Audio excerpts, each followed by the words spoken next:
Começa agora o programa 20 Minutos com Breno Altman.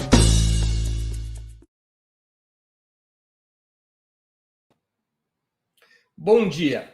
Hoje é 11 de junho de 2021. Está começando mais uma edição do programa 20 Minutos. Nossa convidada é Moara Crivellenti, doutoranda em Política Internacional e Resolução de Conflitos pela Universidade de Coimbra, concluiu em 2012 mestrado pela Universidade Autônoma de Barcelona e, em 2010, a licenciatura em Relações Internacionais, também pela Universidade de Coimbra.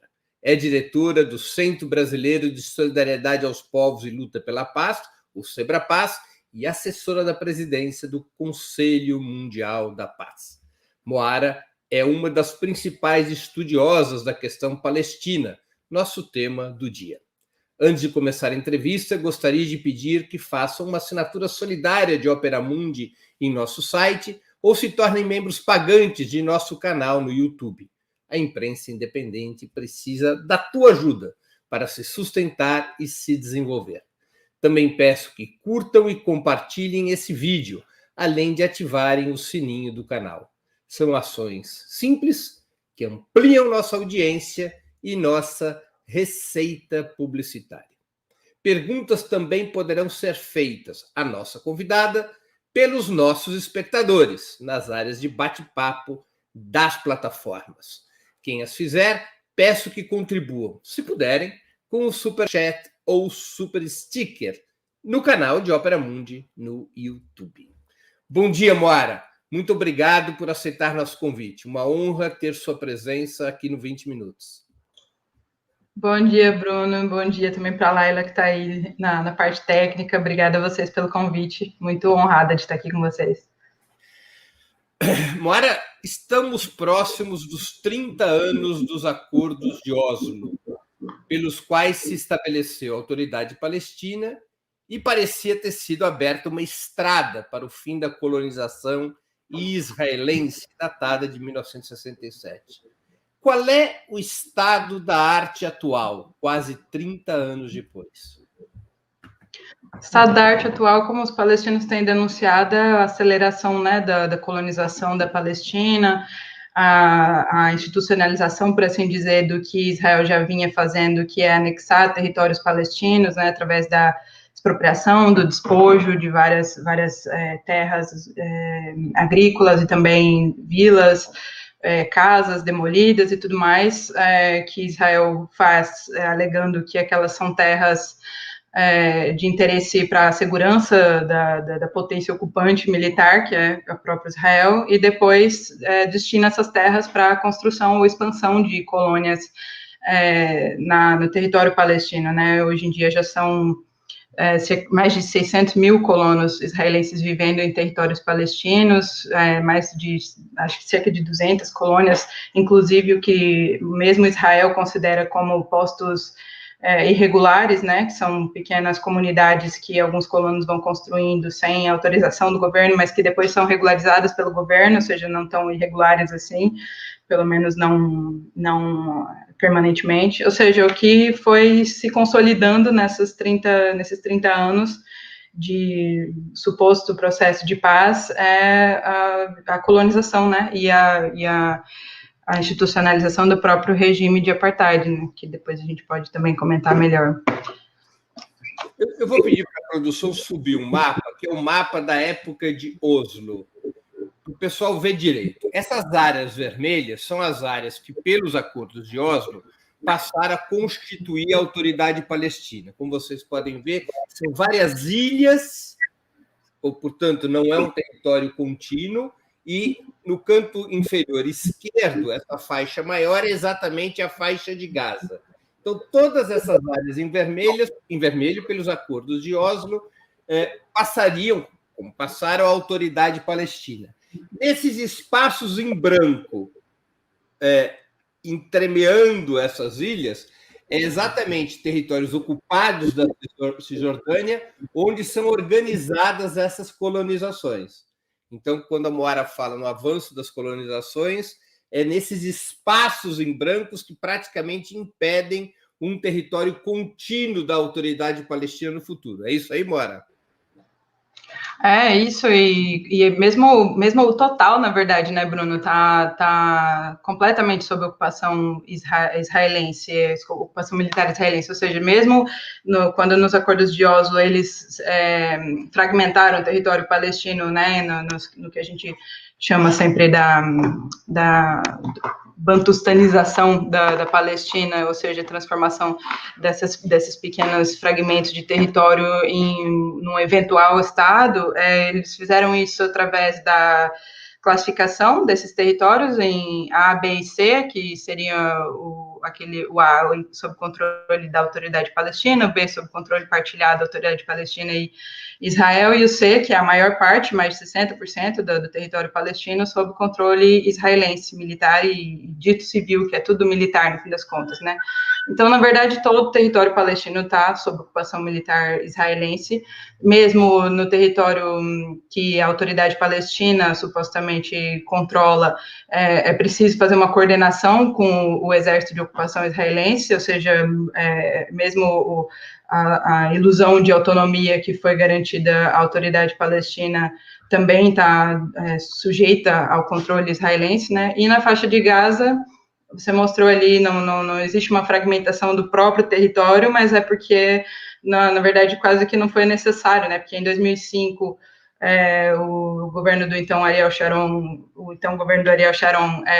resolveu tirar os colonos que estavam morando na faixa de Gaza, né? E levou maioritariamente toda essa população para a Cisjordânia e disse que agora não ocupamos mais o território da faixa de Gaza, o que é uma grande mentira, porque todo o controle de movimentação, não só de pessoas, como de bens e tudo que é necessário para e a próprio abastecimento da faixa de Gaza, né, de água, luz e todos os outros bens necessários, inclusive médicos, está sob controle israelense, né?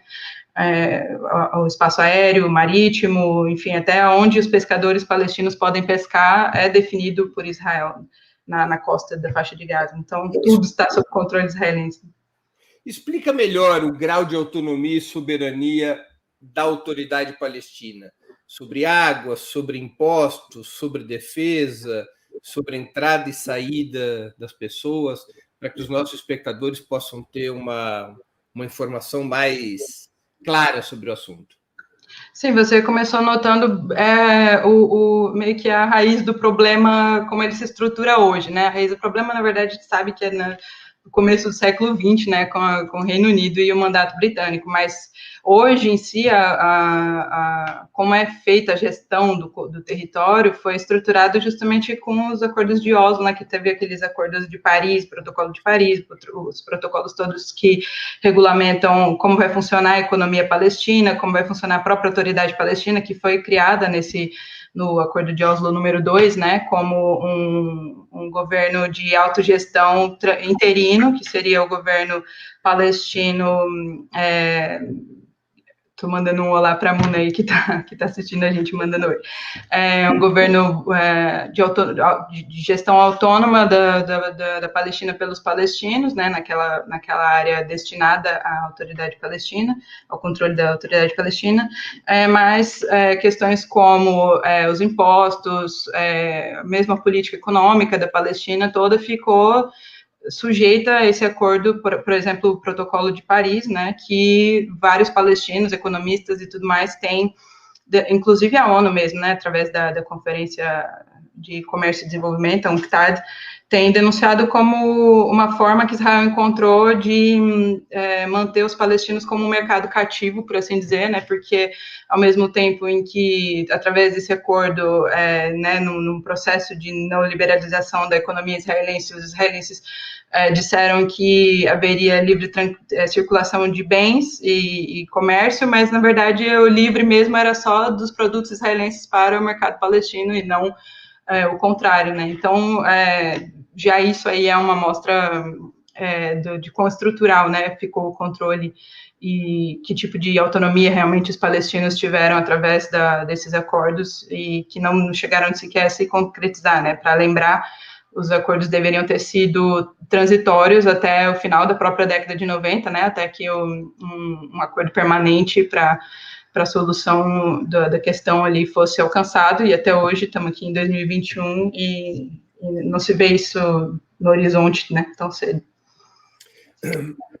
Moara, os palestinos, além de uma divisão territorial, como a gente pôde ver por aquele mapa, entre as áreas da Cisjordânia e a faixa de Gaza, além dessa divisão territorial, tem uma divisão política entre a Fatah, que é a corrente principal que dirige a autoridade palestina. A Fatah era o núcleo principal, sempre foi o núcleo principal da Organização pela Libertação da Palestina, principal organização da luta pela emancipação palestina. Então, há uma divisão entre o Fatah, nos territórios que controla a autoridade palestina, nos territórios da Cisjordânia, e o Hamas, que controla a faixa de Gaza. Quais as divergências principais entre essas duas correntes e qual é a origem dessa divergência? A Organização para a Libertação da Palestina não foi criada na década de 60, mas claro que o movimento nacional por libertação da Palestina já tinha aí outras formas de associações e tal, que até contribuíram na construção da OLP, e o Hamas acaba, enfim, nas mudanças estratégicas que a OLP foi tendo que adotar, o Fatah acaba assumindo a liderança, né, da OLP já em 1968, 69, quando a OLP adota a luta armada, né, contra a ocupação israelense. E depois o Hamas é criado só na década de 80, né, no fim da década de 80, nesse processo de fortalecimento do que se chama Islã político, né, como parte integrante desde o começo da luta por libertação nacional na Palestina, já desde os anos 20 já existia ali sociedades muçulmanas também bastante engajadas nesse processo de libertação nacional. Só que o Hamas não se integra na OLP. Um dos principais motivos de discórdia é justamente a assinatura, né, de acordos com Israel,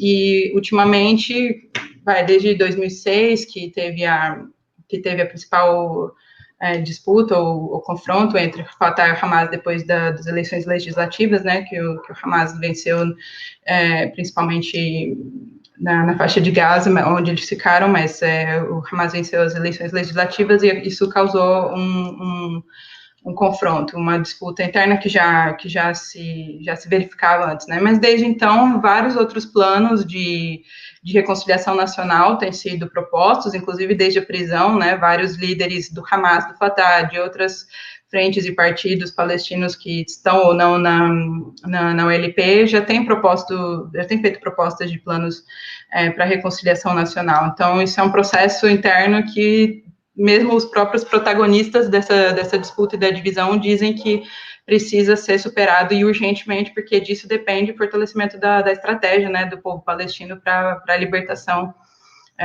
enfim, para encontrar qual seria uma solução mais adequada e uma estratégia mais adequada nesse momento. Então, a reunificação ou a reconciliação nacional, por assim dizer, é realmente uma prioridade, não só nesse momento, né, mas através de toda essa história da libertação, da luta por libertação. Há lideranças palestinas presas em Israel? Presos em Israel, tem muitos parlamentares, inclusive palestinos, presos nas prisões israelenses, inclusive dentro do território de Israel, né, que isso é considerado um crime de guerra, a transferência de população do território ocupado para o território da potência ocupante. Existe, por exemplo, o Ahmad Sadat, que é da Frente Popular para a Libertação da Palestina, está preso. Integra a OLP. Sim. O Marwan Barghouti também, que é do Fatah, também está preso desde 2002, se eu bem me lembro, no contexto da intifada, né, da segunda intifada, ele foi preso. O Ahmad Sadat também foi preso, se não me engano, em 2004, não me lembro agora a data precisamente, e outros parlamentares, né, tem a Khalida Jarrar, que também é da Frente Popular para a Libertação da Palestina, que está sempre sendo presa e solta.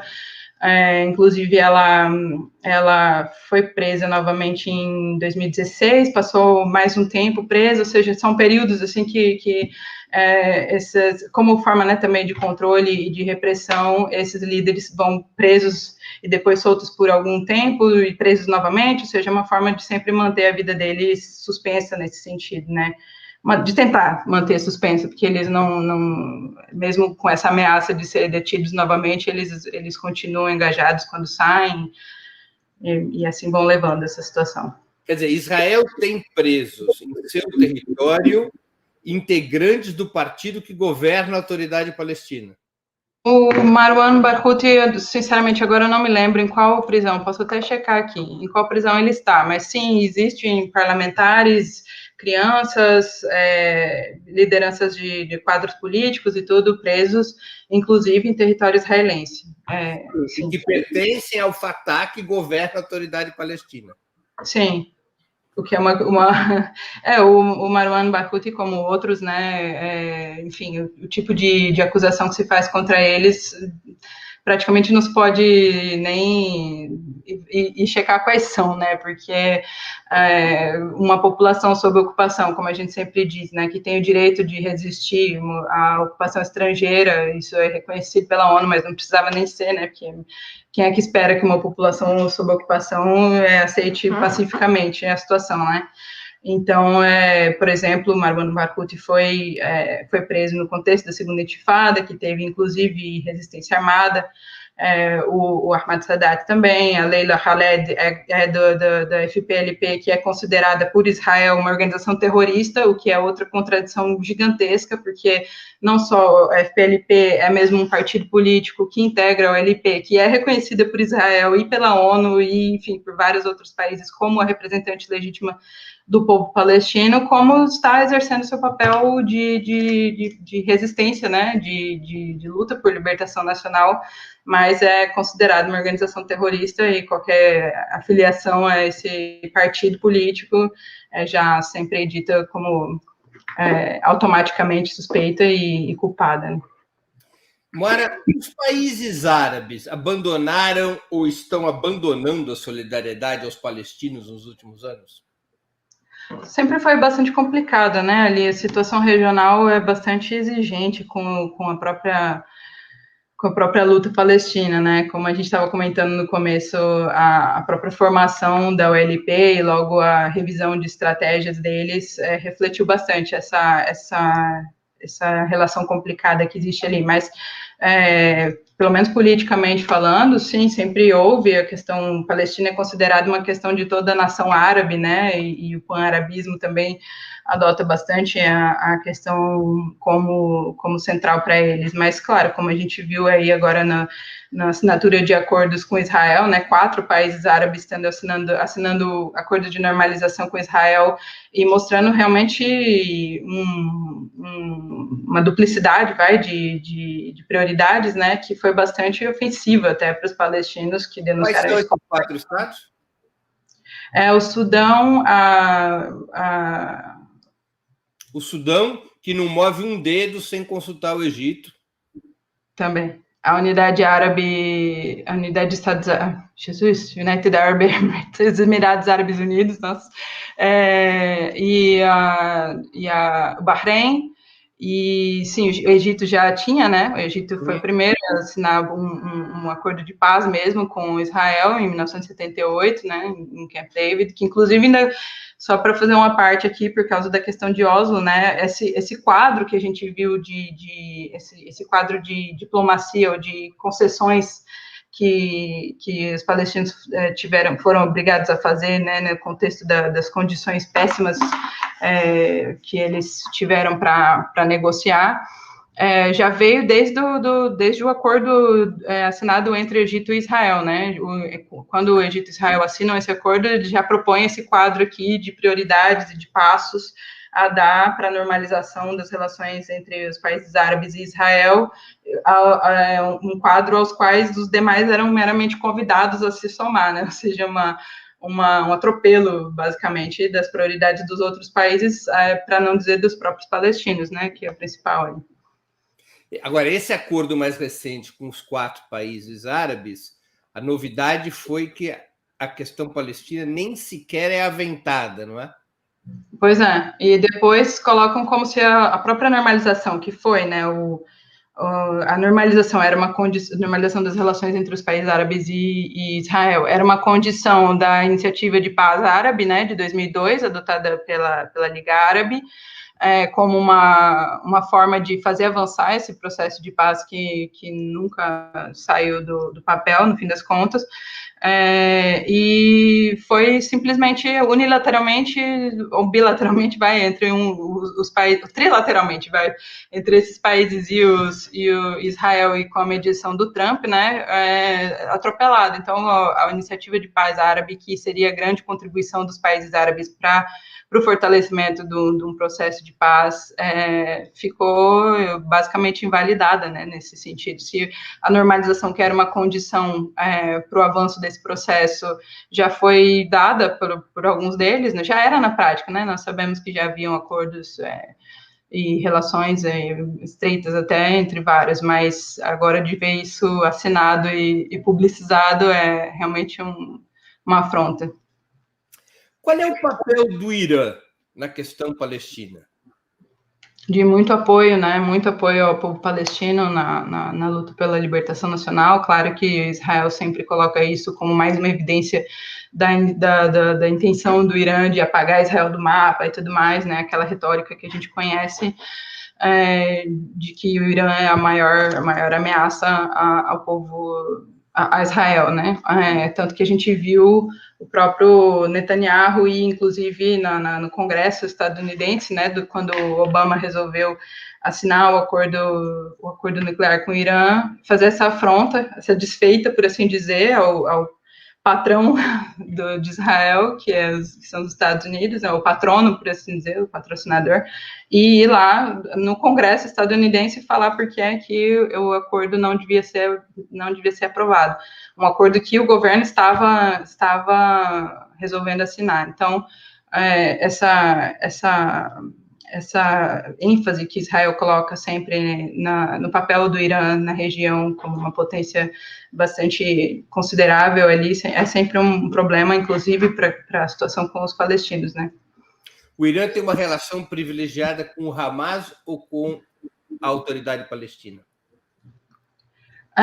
Isso eu não sei te afirmar categoricamente, né? Isso que eu saiba, o Hamas tem mais relação com o Catar, né? E também teve uma época que o próprio Hamas teve alguns distanciamentos da Arábia Saudita, inclusive, mas isso é uma questão mais regional, mais complicada. Moara,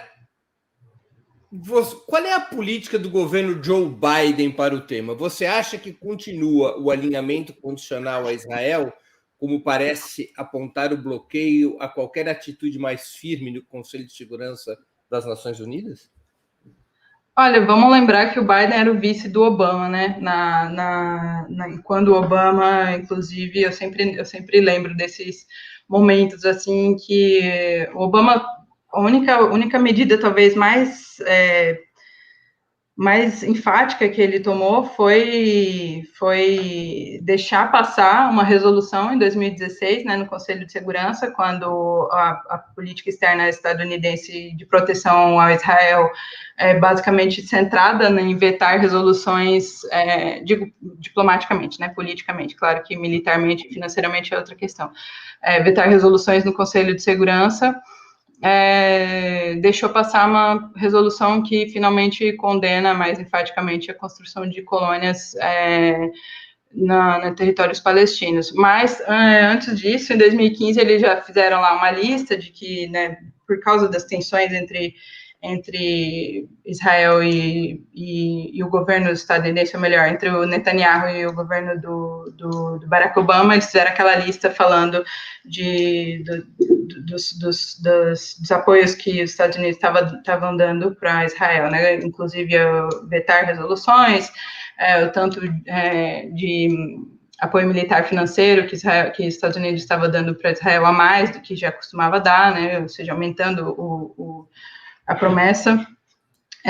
Enfim, outras questões várias, mas eu não considero, não vejo mesmo que o Biden tenha margem de manobra, se é que ele queria, para mudar qualquer coisa muito significativamente. Claro que para alguns mais progressistas olhando para a questão da ascensão de vozes mais democráticas no Partido Democrata, né, como a Ilhan Omar e outras parlamentares que estão apoiando mais expressivamente a questão palestina, isso é considerado como uma possibilidade de pressão com relação ao Biden, né, para tomar uma posição mais assertiva. Mas a questão, a relação entre Estados Unidos e Israel é uma questão muito simbiótica, né, uma relação muito próxima e sistêmica, por assim dizer, né, já desde o Jimmy Carter dizia já, que o Jimmy Carter é considerado um pacifista, né, já dizia que a relação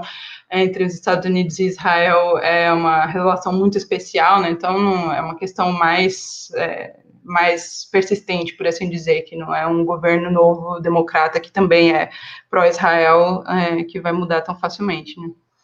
Como atuam Rússia e China em relação à questão palestina? De defesa, né, do direito do povo palestino à autodeterminação. Mesmo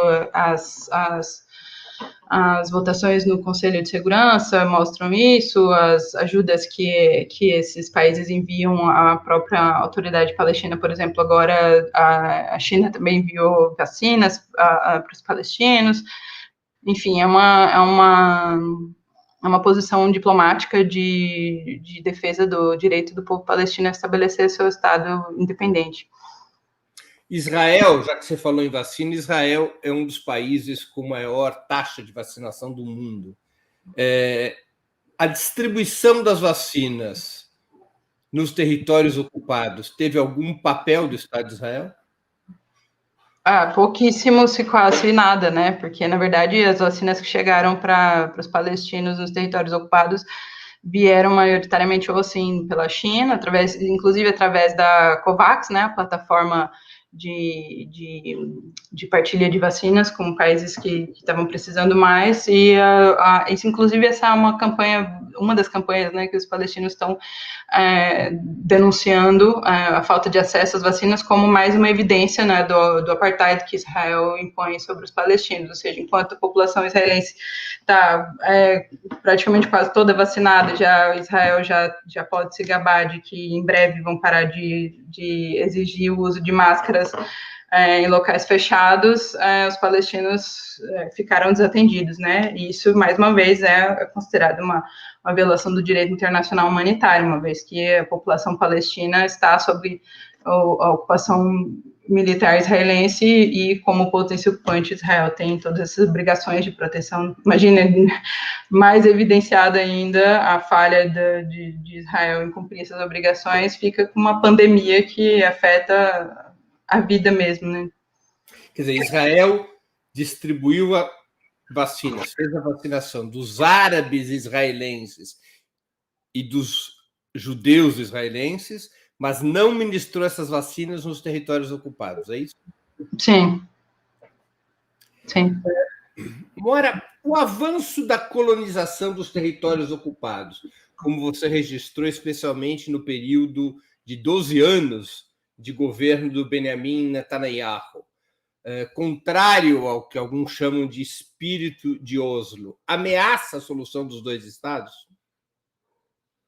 O avanço da colonização, com certeza, porque sobra o quê, né, para o Estado palestino? Como os palestinos têm mostrado, né, a anexação que já vinha acontecendo na prática, agora só vem sendo mesmo regularizada, por assim dizer, né, naquela realidade louca que é a realidade israelense, né, de achar que pode regular uma coisa que é um crime internacional, uma violação do direito internacional, né, anexação de territórios, isso já é considerado coisa do passado, superada, né. e enquanto isso, sendo Israel uma potência ocupante que está colonizando o território ocupado, né? Ou seja, mas é só, como eu tenho dito também, é só pegar a Convenção de Genebra de 1949, que é sempre a mais referenciada como uma fonte, né, do direito internacional humanitário, que é aquele direito que regula os conflitos, regula a guerra, que é só fazer a TIC, que Israel viola praticamente todos aqueles artigos, né? Então, não falta mesmo evidência de que não só eles estão violando o direito internacional por si, mas estão enterrando qualquer possibilidade de solução de dois estados, né? Mesmo a autoridade palestina, né, e a OLP em si, quando decide falar que os acordos de Oslo não valem mais, por resolução mesmo do Conselho Nacional Palestino, colocam essa questão sobre a mesa, né? Qual solução de dois estados vamos falar agora, se não sobra mais estado para a Palestina, né? Não sobra mais território para um estado palestino. Israel, ele ocupa, mas não anexou, nem pretende anexar os territórios ocupados. Alguns dizem que é para impedir que a anexação leve o direito ao voto para as populações dos territórios, né? Por enquanto, né, lembra que no ano passado o Trump deu essa luz verde, concedeu o seu beneplácito ao governo do Netanyahu, que já vinha ameaçando anexar, né, formalmente, anexar os territórios em que estão construídas essas colônias, em que moram mais de 600 mil colonos israelenses no território palestino. Realmente isso não avançou por causa desse tipo de preocupação e também porque alguns no governo ainda tinham alguma preocupação com a imagem, né, pública de Israel, se aqui dava para estragar um pouco mais, mas a anexação mesmo, por exemplo, Jerusalém Oriental é considerada, né, uma questão pendente de negociação para um acordo final, né, para o status, e também que Jerusalém Oriental será eventualmente a capital do Estado da Palestina. Entretanto, não foi no ano passado, mas foi em 1980 que Israel anexou legitimamente, não, juridicamente, a Jerusalém, né? Tem uma lei já aprovada pelo parlamento e tudo que considera Jerusalém em sua totalidade a capital do Estado de Israel, né? Indivisível, inclusive. Então, eles não têm, assim, tantos problemas com isso, a depender um pouco da conjuntura, isso vai sendo feito na prática e logo em seguida legislado. Pelo chamado Acordo da Partilha de 1947, Jerusalém Oriental estava destinada a ser capital de um Estado palestino. Ela ficou sob guarda, sob a proteção da Jordânia até 1967, e em 1967, na chamada Guerra dos 6 Dias, quando Israel ocupa a Cisjordânia, Israel também expulsa a Cisjordânia de Jerusalém Oriental e assume o controle, e depois esse controle seria legalizado pela lei de 1980. Sim. Inclusive, palestinos que nasceram e trabalhavam e viviam em Jerusalém Oriental foram expulsos da sua cidade, é isso? Sim, e quem sobrou, né, passou a ser governado por uma espécie de lei separada, que é o status de residente, né, que não é cidadão do Estado de Israel, também não é cidadão do eventual Estado palestino, mas tem uma permissão de residência em Jerusalém Oriental, ou seja, sua família pode ter vivido em Jerusalém Oriental, ou melhor, Jerusalém, enfim, qualquer uma, né, mas nesse caso ali, a que foi geograficamente delimitada assim, desde sempre, você não conhece outra realidade, mas você recebeu uma mera permissão de residência que, inclusive, Israel pode revogar a revelia. Existem várias estimativas aí do fato de a revogação de permissão de residência para palestinos funcionar como, inclusive, punição coletiva, né? Porque na medida em que uma autorização de residência é revogada para a mãe de uma família, por exemplo, quase inevitavelmente a família inteira vai ter que mudar de Jerusalém e procurar outro lugar, né? Então, é uma forma de... Isso acontece bastante, existem vários relatos e estudos sobre isso, inclusive nos relatórios da própria ONU, né? Das comissões de inquérito e dos relatórios do próprio relator especial para a situação nos territórios ocupados da Palestina, que mencionam isso, o uso da revogação de permissão de residência como uma medida de punição coletiva por Israel contra os palestinos. Inclusive, essa última agressão de Israel contra os palestinos tem origem em Jerusalém Oriental, quando a justiça israelense decreta mais um despejo no bairro de Sheikh Jarrah, né? Exato. São quase 14 famílias, se eu bem me lembro, que estão aí parece que já foi marcada de novo uma nova audiência, que tinha sido suspensa por causa da situação, né?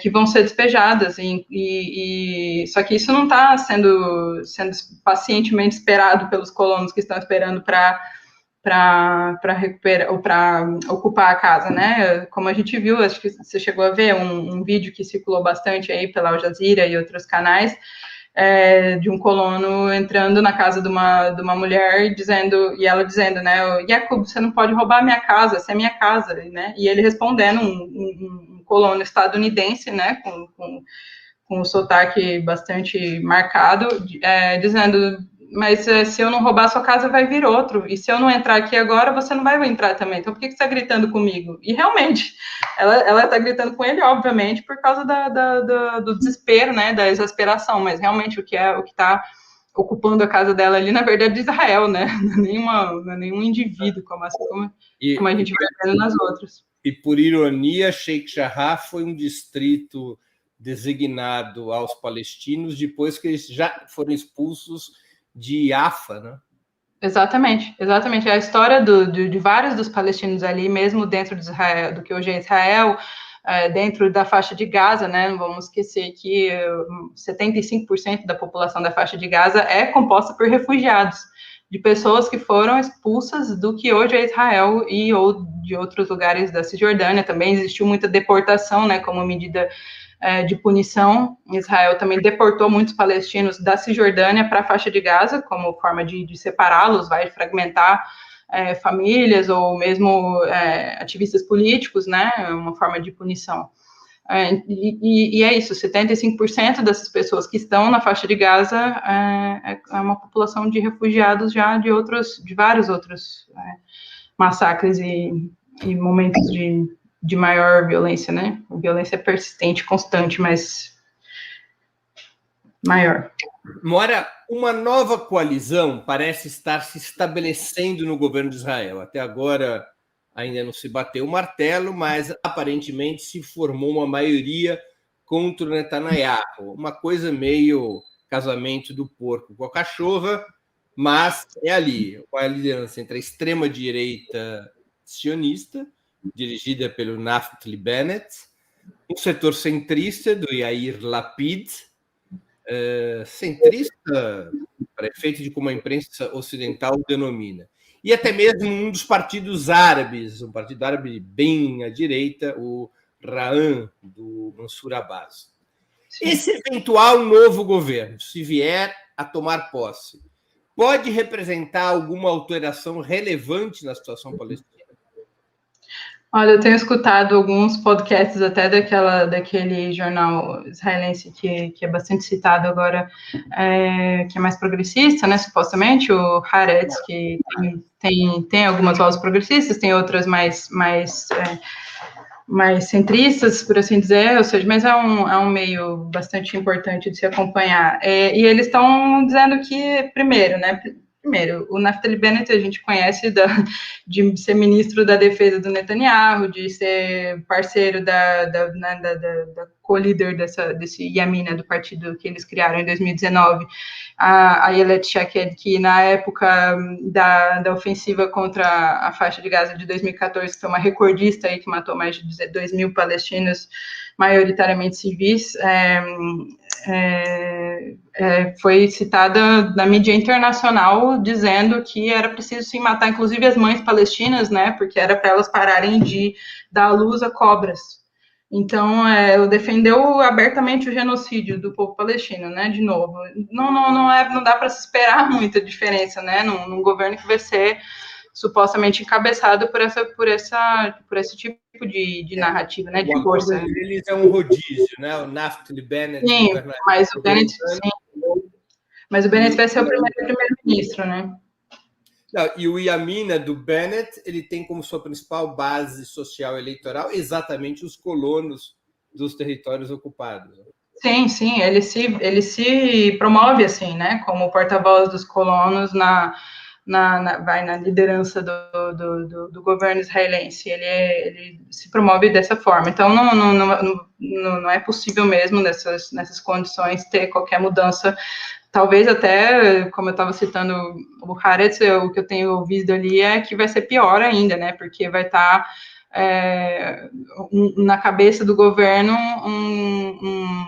abertamente extremista religioso sionista que defende mesmo a colonização da Palestina como valor nacional, que foi o que foi escrito lá naquela lei de 2018, né? Inclusive que era importante a gente lembrar dela na lei de 2018, que considera o Estado-nação de Israel como o Estado judaico, né?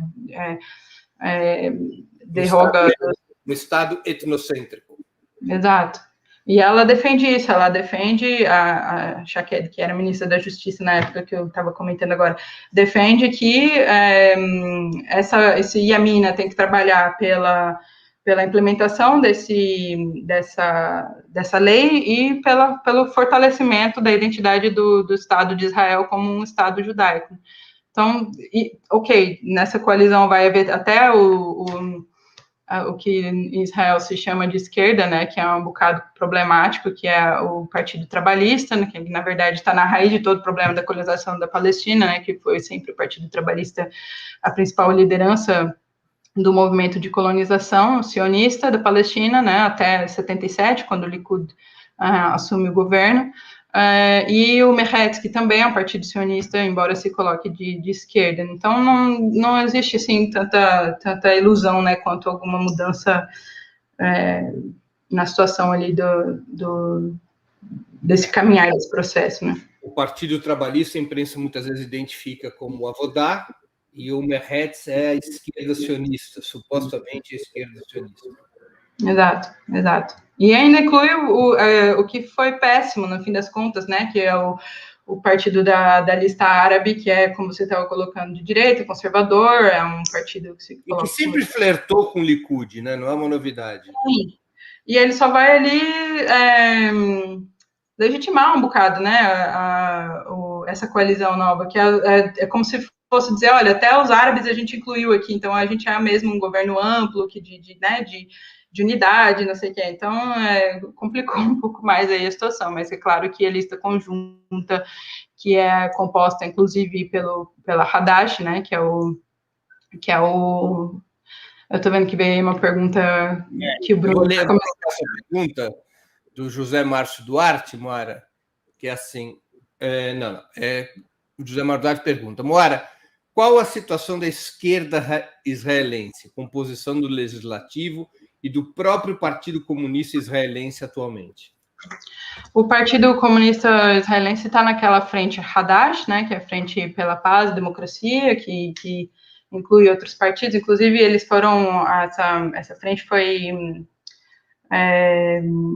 se inseriu na lista conjunta, que foi criada em 2015 para as eleições de então, e que gerou várias discussões ou debates estratégicos bastante importantes entre os próprios árabes, cidadãos de Israel, com relação à participação nas eleições parlamentares, né, num sistema que está crescentemente evidenciado como um sistema de segregação, né, de apartheid, ou seja, se o processo se a participação dos árabes nesse processo eleitoral não seria uma forma de legitimar, né, o que é uma farsa de democracia, que é o governo israelense, as eleições para o parlamento israelense. Então, o Partido Comunista está dentro da Hadash, que é a Frente pela Democracia e Paz, agora já me esqueci o nome completo em português, mas e a Hadash está dentro da lista conjunta, que é uma lista mais ampla, né? Inclusive tinha outro talado que saiu recentemente. Enfim, a cada eleição a situação vai mudando um pouco. A composição do parlamento também vinha crescendo desde 2015, né? Da lista conjunta, agora está mais desafiadora a situação ali, inclusive porque essa coalizão de governo, né, Bruno, que o Lapid e o Bennett estão anunciando, não foi ainda empossada, né? Vai ser no domingo que vai ter uma eleição, uma sessão especial do parlamento israelense, e aí é que vai haver uma espécie de moção de confiança, que eles chamam, né? O Hadash, que é o acrônimo para Frente Democrática pela Paz e a Igualdade, ele tem 3 deputados no parlamento, né? Sim, caiu, né? Desde a eleição. 2 árabes e 1 judeu. Sim, sim. Que é o Ofer Kassif. Aliás, o Ópera Mundi, o 20 Minutos, exibirá uma entrevista com o Ofer Kassif nas próximas semanas. Ah, que beleza, que maravilha, ótimo, ótimo mesmo. Então... E a lista, porque houve uma divisão, né? A lista conjunta ela se rompeu, o Hadash ficou para um lado, a lista árabe ficou para outro lado, e o Ra'an, que é esse partido que integra a coalizão, ele vem ele é a ala direita da lista árabe, porque não foi toda a lista árabe que está apoiando a coalizão, né? É apenas o Ra'an, o Mansur Abbas. Sim, o Mansur Abbas, isso. E eu ia só comentar, Breno, que por exemplo, a parlamentar, né, que é do Partido Comunista, nossa amiga, a Aida Tuma Suleiman, estava sempre colocando a dificuldade, né, que é participar no processo eleitoral israelense, não só na atual conjuntura, mas na própria configuração do que é as eleições e também o processo eleitoral em Israel, né, a própria participação no dia a dia ali no parlamento, que é uma situação muito tensa o tempo inteiro, né, uma situação até agressiva e violenta, né, de assédio, enfim, ameaças e tudo mais. Então, é preciso sempre fazer essa nota, né, de que por que os árabes participam nas eleições parlamentares em Israel e têm assento no parlamento, isso não significa que aquilo é uma democracia, né, porque o dia a dia e os limites do funcionamento dessa participação deles ali são mesmo muito preocupantes e que colocam tudo isso em xeque, né? Toda essa narrativa ali de Israel ser uma democracia por terra. Moara, existem algumas vozes, especialmente na esquerda judaica, mas também entre alguns setores palestinos, que consideram enterrada a solução dos 2 estados e começam a propor a solução de um só Estado federado, laico e democrático, um homem, uma mulher, um voto para toda a chamada Palestina histórica. Qual é a sua opinião?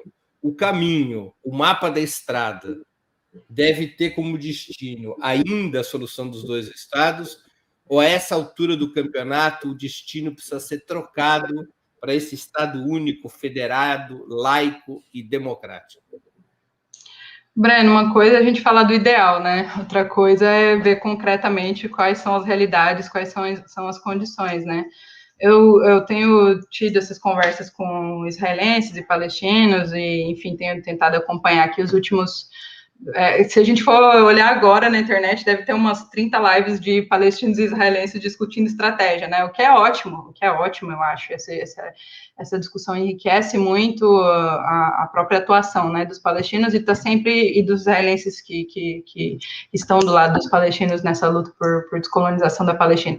Então, já dando aí uma dica, né, do que eu, como solidária, vejo como solução é a descolonização da Palestina, né? Agora, como isso vai se dar, que formato isso vai ter, aí vai caber aos palestinos e aos democratas e progressistas israelenses que estão ao lado deles nessa luta identificar, né, quais são os melhores caminhos. Eu acho que, idealmente falando, até, de novo, a Aida a deputada, né, tem falado disso, ela considera que, idealmente, sim, seria ótimo não precisar falar de um Estado separado, né, de não precisar reforçar a ideia de partilha da Palestina que foi imposta ao povo palestino, né, pela ONU, pela Liga das Nações primeiro, né, através do mandato britânico, que foi fazendo essa proposta de partilha da Palestina entre os judeus e os árabes, mas que depois o povo palestino estava sempre expressamente manifestando a oposição deles a essa divisão, né, essa fragmentação da Palestina. Por quê? Porque era consolidar a colonização, né, e no processo de divisão da Palestina e de criação do Estado de Israel, mais de 700 mil palestinos foram expulsos e hoje são cerca de 6 milhões de palestinos refugiados. Então, o que se vai fazer com esses 6 milhões? Não é uma população que se pode negligenciar, qual vai ser o destino deles, né? Então, por enquanto, os palestinos, né, ou melhor, a liderança palestina tem defendido o direito do povo palestino à autodeterminação como consolidação do Estado Nacional, mas sim, tem vozes importantíssimas defendendo que não, que a única solução viável é lutar por um Estado único para os dois povos e a partir daí lutar pela democratização desse Estado, né, do Estado laico, democrático e uno. O que vai ser possível a partir desse momento, né, no processo de colonização rompante aí do território palestino é outra questão, né? Acho que lutar por igualdade de direitos civis nessa situação, nessas condições, é impensável. Vai ser uma luta de mais 100 anos, né? Como a coisa está dada subjetivamente e objetivamente, não vai haver um progresso de igualdade de direitos civis, que é um objetivo até bastante moderado, né, nessa situação, né, nessas condições. Moara, de toda maneira, seja para a solução dos dois estados, seja para a solução de um Estado uno, há o obstáculo feroz do governo colonial, do governo de Israel. E há uma evidente assimetria de forças entre Israel e os palestinos. O poderio militar, econômico, internacional de Israel por conta da proteção, como você disse, da patronagem dos Estados Unidos é imenso, imenso. Como é que poderia ser criado o Estado palestino ou dada alguma solução à questão palestina nessas circunstâncias? Que forças é que podem mudar esse cenário? Olha, só para inverter a pergunta aí, porque para também não ficar a impressão de que eu tenho a resposta, né? Mas, assim, uma pergunta que eu também me faço exatamente nessas condições que você acabou de listar e que eu estava sugerindo antes, como é que se vai pressionar Israel para, num eventual Estado único, Israel traço Palestina, né? Como já se viu no passado com outros casos, que seja dado aos palestinos os mesmos direitos? Vamos pensar na hipótese de que esse objetivo bastante moderado, liberal, assim, de direitos civis iguais seja o suficiente por agora. Não existe nenhuma indicação de que haveria qualquer otimismo para uma luta dessa, né? Ou seja, seria mesmo considerar que vamos continuar lutando por mais 100 anos aí para que os palestinos tivessem minimamente algum direito de igualdade com os israelenses nesse eventual Estado único. Então, para inverter a questão, né? Nenhum nem outro parece uma situação muito fácil agora de resolver, mas eu acho que o central aqui seria a gente lembrar sempre do direito à autodeterminação do povo palestino, né? Que no fim das contas, se uma solução de partilha já foi imposta e o direito nacional do povo palestino de ter o seu Estado já foi reconhecido, né, e depois do desenvolvimento de questões várias na região e no mundo, a OLP ter finalmente aceitado essa que foi uma concessão, um grande feito, né, por parte da OLP em prol da paz, como eles dizem, né, uma tentativa de se investir na paz, mas que depois foi frustrada. pela assimetria que você destacou. Então, agora vamos retroceder e entregar de volta para quem tem mais poder, né, que seria Israel, os Estados Unidos patrocinando o destino da Palestina. Não me parece também uma excelente saída, né, nas condições que a gente conhece. Mas quem coloca o guiso no gato? Ou seja, como é que pode ser mudada essa correlação de forças? Por exemplo, qual é a sua avaliação sobre iniciativas como o BDS? Importantes, porque justamente tenta colocar o que é que está... Quer dizer boicote, desinvestimento e sanções. Desinvestimento e sanção. Sim, e não é a única, né? A gente sabe que os palestinos têm uma atuação, uma mobilização riquíssima há décadas, né? Ou seja, de contestação do que é estruturalmente que está possibilitando, né, Israel continuar sobrevivendo, né? Não é só o patrocínio dos Estados Unidos, que com certeza é uma questão crucial, mas é uma série de normalizações, da existência de Israel como tal e do funcionamento de Israel como tal, em que basicamente o mundo participa, né? Que é justamente estabelecer acordos vários com esse Estado, inclusive militares, né? Não só comerciais, que alimentam a máquina econômica e politicamente, né? Que é uma forma de legitimar essa situação. Agora, além do BDS, como você estava colocando, tem esses fóruns em que os palestinos estão pensando novas alternativas, novas estratégias de atuação, tem os vários casos que o governo palestino e entidades da sociedade civil estão levando, inclusive no Tribunal Penal Internacional. Enfim. Perdão te interromper. Você acha que o sionismo liga para isso? O sionismo liga? Não, quem tem que ligar é quem mantém, né? Quem mantém o sionismo. Você acha que isso pode pressionar os Estados Unidos a ter uma outra política? Não, os Estados Unidos, né, é mais complicado, mas eu acho que se a solidariedade internacional, se as pessoas engajadas no movimento de apoio à luta palestina estão sempre se conscientizando e se mobilizando mais, inclusive como a gente tem visto em vários países, questionando esses acordos que a União Europeia faz com Israel, como se Israel fosse uma, que não são só os Estados Unidos, né? Vamos lembrar que a União Europeia também tem um papel bastante importante nisso. Ou seja, não normalizar essa situação e estar sempre questionando isso é uma luta diária, cotidiana e que é bastante cansativa, né? Principalmente para os palestinos, mas que é a forma de contestar, e é uma forma de contestar, né? Não é a única e não é o fim, não é como se o direito internacional fosse o fim da luta palestina, né? Não é uma luta pelo direito internacional, afinal de contas, é pelo que foi prometido para os palestinos, né? Então, é um dos instrumentos, é uma acumulação aí de tentativa de mudar um pouco essa abissal vantagem que Israel tem nessa correlação de forças, né? Um dos fatores que, segundo muitos estudiosos, historiadores e analistas, que levou Israel ao Acordo de Oslo foi as dificuldades que Israel teve para manter o controle no Líbano.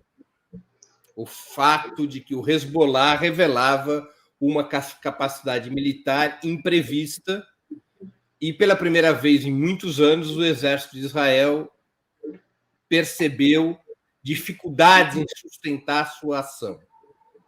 Você acha que é possível o recuo do sionismo sem que a correlação militar de força se altere? Até se chegar minimamente perto do que Israel acumulou de forças, principalmente com o apoio dos Estados Unidos, é bastante complicado, né? Assim, em termos sistêmicos. Eu acho que é por isso, inclusive, que os palestinos que se empenham tanto na defesa da sua causa através do direito internacional, através de campanhas várias entre a sociedade civil ou governos mesmo que apoiam a causa palestina, tem essa noção, né, de que militarmente falando, o que se pode fazer é desgastar, né, um pouco a posição de Israel, mas realmente desafiar ou colocar mesmo um desafio a Israel na condição atual é complicadíssimo, né? Complicadíssimo. Israel se transformou num dos exércitos mais poderosos do mundo. Exato. E ainda por cima exporta, né, essa tecnologia e como a gente vê as denúncias aí das campanhas de palestinos e outros movimentos solidários, colocando como é que eles exportam isso aberta. Se você entrar no mesmo site do Ministério da Defesa israelense, você vê que a propaganda é justamente essa, são equipamentos, armamentos testados em campo, ou seja, eficácia comprovada, e a gente sabe como é comprovada, né? Então, à medida em que isso se continua, o complexo militar industrial está sempre procurando mais guerras, né, para se alimentar. Por isso que a gente sempre tende a ver essa situação em termos abrangentes, né, a luta do povo palestino como realmente uma luta de todos os povos e forças que defendem a paz e se opõem à guerra, nesse contexto amplo, né, de luta conjunta. Você acha que tem um peso decisivo a solidariedade internacional? É cumulativo, né? Cumulativo, com certeza, com certeza. Não, decisivo é um conjunto de fatores, né? Mas que a solidariedade internacional tem um peso relevante, claro, porque inclusive é uma forma de colocar em questão, né, toda essa narrativa que é vendida sobre Israel, inclusive se a gente está sempre comentando sobre a cobertura midiática que se faz de Israel, né, e, enfim, a propaganda que se faz de Israel é bastante preocupante, né, se você entrar em alguns sites aí mais que se consideram, que se dizem objetivos imparciais, são afirmações, assim, escabrosas, né, escabrosas que se faz e que a maioria das pessoas é o que elas consomem, né? Então, é uma luta árdua aí que a gente tem que fazer, inclusive, nesse campo subjetivo. Né? Mora, uma curiosidade, você tem origem árabe ou judaica? Eu acho que eu tenho origem árabe, mas como todo brasileiro, praticamente, né? Tem uma mistureba aí de origens que, enfim, quando eu estou no Oriente Médio, sempre me dizem, né? Se eu estava no Líbano, se eu estava na Síria ou na Palestina, sempre falam, não, com certeza você é palestina, não, com certeza você é libanês, com certeza você é síria, ou seja, no moçarábicos, a Laila diz, né? Então, eu acho que sim, mas se a pergunta é por causa da solidariedade, não, é só por uma como é que você passou a se interessar pelo tema? Pois é, uma boa pergunta. Eu não sei identificar um momento, não, mas é sempre quando você tem contato com aquilo enfim, mais informações, né? Em algum momento eu fui exposta a mais informações sobre a luta do povo palestino, eu sempre tive uma tendência mais internacionalista. É impossível não querer se envolver naquilo, né? Ou pelo menos saber mais, se não ativamente, pelo menos estar atento, né? E depois que eu visitei também foi como abrir um panorama assim de importância, sobre a importância da luta do povo palestino por si só, mas também nesse quadro que eu estava comentando de empenho numa solidariedade internacional e anti-imperialista que foi impossível mesmo de ignorar, e a partir daí levar isso como área de estudo foi também automático, e também já me formava em relações internacionais, então foi mesmo automático praticamente. Moara, o que você leu, está lendo durante a pandemia e gostaria de sugerir aos nossos espectadores? Eu li recentemente um livro que eu gostei demais, que é antigo e que eu lamento muito que não seja mais conhecido, que é o Said the Pessimist, que é do Emil Habibi, que foi um comunista árabe israelense, árabe cidadão de Israel, e que ele é considerado um clássico da literatura árabe por retomar essa parte mais criativa de retratar a realidade, né? E ele, inclusive, tem uma pegada de ficção científica, por assim dizer, porque ele fala de seres do espaço sideral, enfim, mas o que ele está querendo retratar mesmo é o processo de expulsão e de controle e opressão do povo palestino pelos sionistas, né? Que eu recomendo muitíssimo, que é realmente fascinante, quero ler de novo, inclusive, tá por aqui para eu não esquecer de fazer isso. E teve um que saiu recentemente agora no Brasil, a tradução, não sei se foi esse que eu passei para a Laila aí de lista, desculpa, Laila, se eu estou me confundindo, mas é do Nur Masalha, que também é um livro mais antigo, de 1993, que foi traduzido recentemente no Brasil, fala sobre a expulsão do povo palestino e o conceito de transferência no movimento sionista, né, de transferir o povo que estava naquela terra cobiçada para outros países árabes, como, na verdade, expulsão e o que a gente conhece bem, o Ilan Pappé, sempre colocando como limpeza étnica do povo palestino. Do Ilan Pappé também tem um livro de 2008, que ele fala, ele detalha porque é que o sionismo e o colonialismo têm tudo a ver e enfim, faz uma questão de uma série de contraposições a defesa que parte da esquerda também faz do próprio sionismo como um movimento de libertação nacional e, enfim, um movimento de potencial progressista. Ele desmonta bastante dos argumentos nesse livro importante também. Lembrando sempre que Ilan Pappé é um judeu. Sim. Odiado pelos sionistas, mas é de origem judaica. Um dos que os sionistas gostam de chamar de judeus que se odeiam, né? Só porque estão contra, enfim, esse sistema. O xingamento preferido dos sionistas aos judeus antisionistas é chamá-los de capo. Capo? Ah, não, você não sabia. Porque capo era o nome que eram dados aos judeus que serviam de guardas nos guetos durante o nazismo. Havia judeus que trabalhavam para os nazistas, funcionando como policiais do nazismo, especialmente no gueto de Varsóvia. E a esse judeu se chamava de capo, judeus a serviços do nazismo.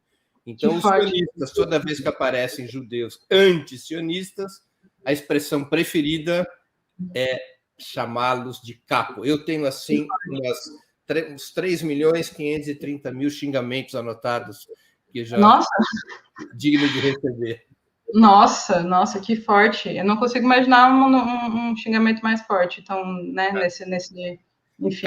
K-A-P-P-O na nossa grafia. Caramba. Qual filme ou série você assistiu ou está assistindo e gostaria de indicar?